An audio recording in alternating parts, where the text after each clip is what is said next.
Salam Satu Malaysia, Vanakkam. Me again, Nalini Arumugam from Unizam.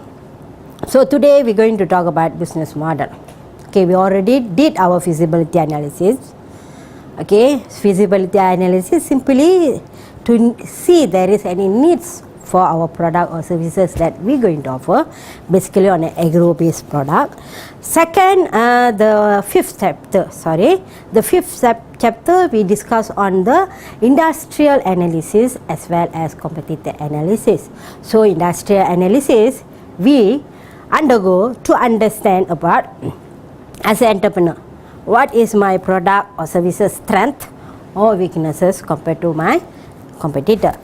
Besides that, we also talk about competitor analysis. Competitor analysis simply for us to know what are the opportunities available, what can I offer to the market, something that my competitor not yet give or offer to the market. So for me to know what the opportunities that are available and for me to know the threats that I need to face. Okay, that is we talk on chapter 5. Now in chapter 6 or today's section, we're going to focus on the how to come up or how to develop a business model, an effective business model. So let us look into the chapter's objective for this business model. Objective of this chapters is simply to describe the meaning of business model, explain to you all what is business model innovation, discuss the importance of having a clearly articulated business model, and also explain the role of business model canvas which introduced or popularized by Alexander Walterworth. What is model? By definition, model is a plan or diagram that used to make or describe something. That is model basically. You can find or you Google the definition in anywhere. Okay, it's simple. So business model basically is a design for the successful operation of business, identifying revenue sources, customer base, product and detail of financing. Business model also considered as a roadmap for a small business success. Business model definitely not a business plan. So in this business environment, there is no standard business model, no hard and fast rules that dictate how firm in a particular industry should compete. What is the importance of this business model for startup and for the new entrepreneurs or entrepreneurs? So a business model is simply will give you information about your business. Okay, having a clearly articulated business model is important because it does the following. Simply, this business model serves as an ongoing extension of feasibility analysis. A business model continually asks the question, does this business make sense? Means that, does this business can make profit or not? That's all. Okay. Business model also focuses attention on how all the elements of business fit together and constitute a working environment. Business model as well describes why the network of participants needed to make a business idea viable are willing to work together, and it also articulates a company core logic to all stakeholders including all employees. Okay, when we talk about business model, if you Google, plenty of business model you can find in the search engine. There is no standard business model for any industry or for a target market within an industry. However, over time, the most successful business model is an industry predominant. There are always opportunities for business model innovation. Means that there is no clear business model, not a proper business model for food industry or for animal based industry or for agriculture based industries. Okay, it's according to the entrepreneur needs. Yeah. Okay, to manage this business model, there is a step how I can come up with this business model. So we call it as a value change. Value change concept come from business management and was first described and popularized by Michael Porter in his 1985 bestseller Competitive Advantage, Creating and Sustaining Superior Performance. The value chain is the string of activities that move a product from the raw material stage through manufacturing and distribution and ultimately to the end of user. By studying a product or service value chain, an organization can identify ways to create additional value and access whether it has the means to do so. Value chain analysis is also helpful in identifying opportunity for new businesses and in understanding new businesses as well as our business model mesh. So now you can see on Michael Porter value chains that he popularized during his year of 1985. Okay, when you look at this slide, okay, there is a primary activities: inbound logistic, operation, outbound logistic, marketing and sales and services. This is the primary activities that's involved in any kind of business. Okay, then there is a supporting activities: firm infrastructure, human resource management, technology development, and resource procurement. So primary activity plus supporting activities, then you will get some kind of profit margin. Okay, so the entrepreneurs look at the value chain of a product or service to pinpoint where the value chain can be made more effectively or to spot where additional value can be added. This type of analysis may focus on a single primary activity such as marketing or sales. The interface between one stage of the value chain and another, such as the interface between operation and outgoing logistic, or one of the support activities such as human resource or management. Looking at the value chain itself, we can come up with fantastic ideas if the entrepreneurs really understand the industry, whatever industry that you want to involve.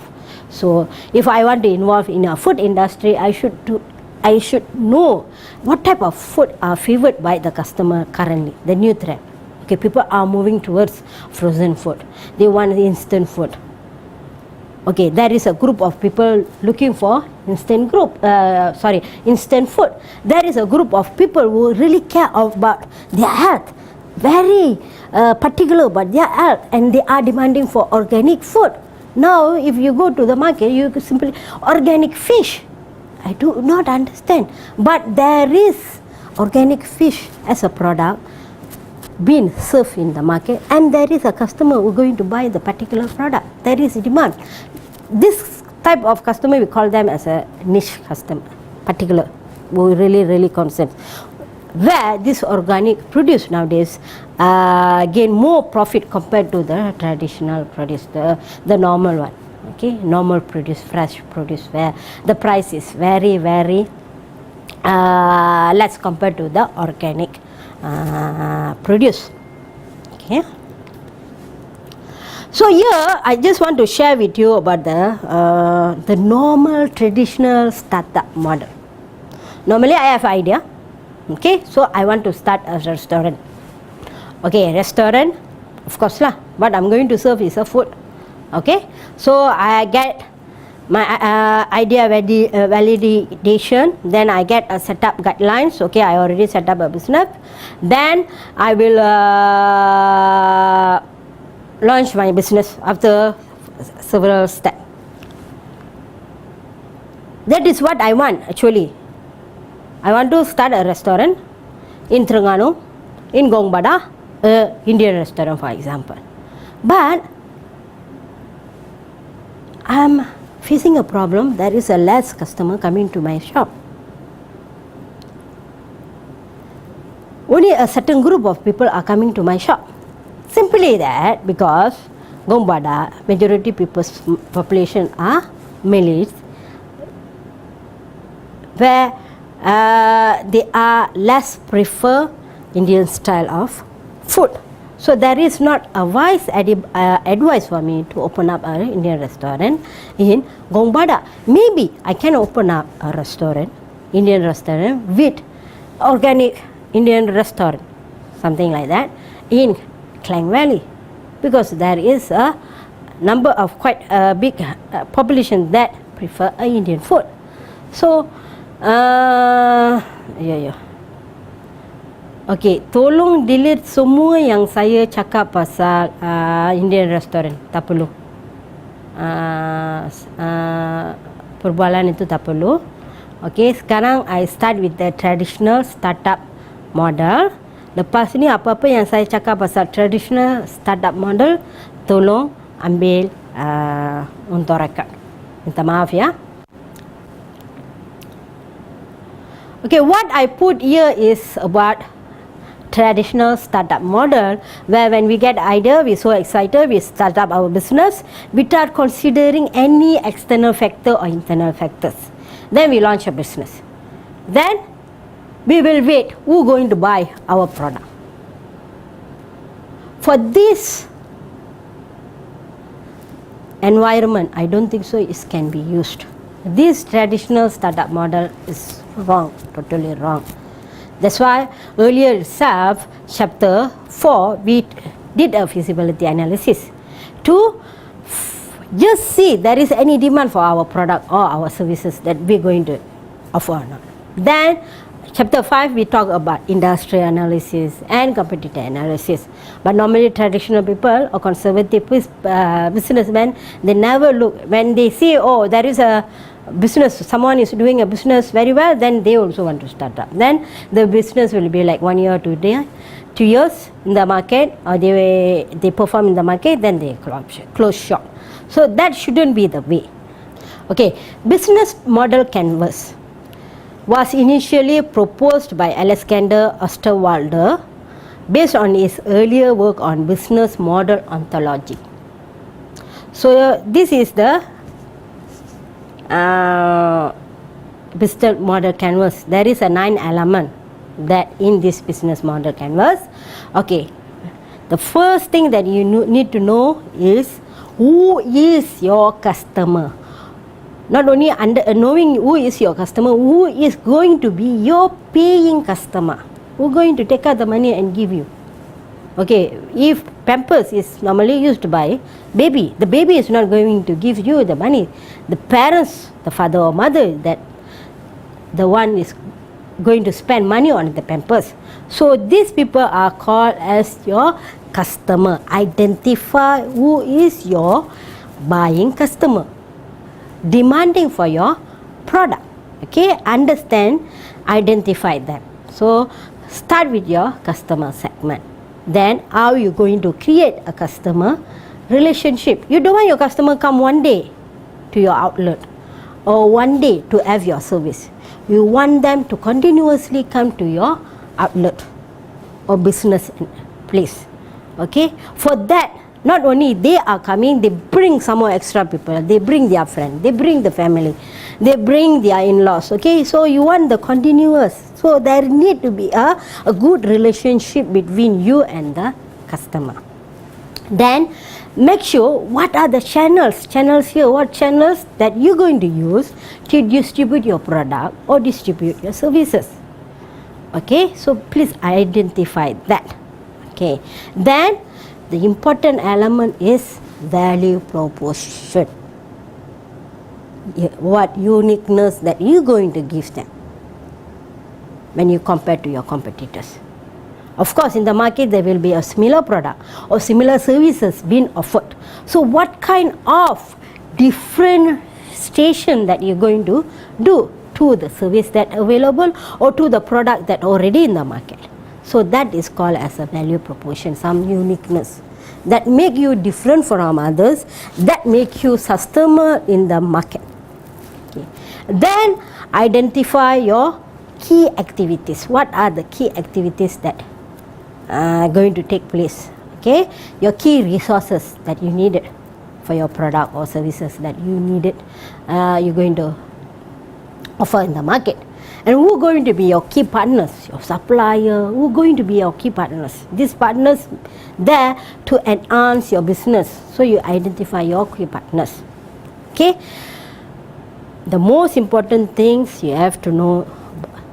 Please give your concentration structuring the costing for your production. That is very important. Don't ever underestimate your costing or overestimate your costing. Okay. Then you have to know where is the revenue for the business coming from. Okay, you should understand. So you have to be, this will be give you a clear picture, not only clear picture to you, to others, to your employer, to your stakeholder, whoever that look at the, okay, this is the business that you are going to run. So a clear picture. This will help you enhance, improve your business activities as well. So to just recap today lecture, business models, it's very important. That's why I'm talking to you all. Okay, it is very useful for a new venture to look at itself in a holistic manner and understand that it must construct an effective business model to be successful. Everyone that does business with her firm, from its customer to its partners, does so on voluntary basis. As a result, a firm must motivate its customer and its partner to play along.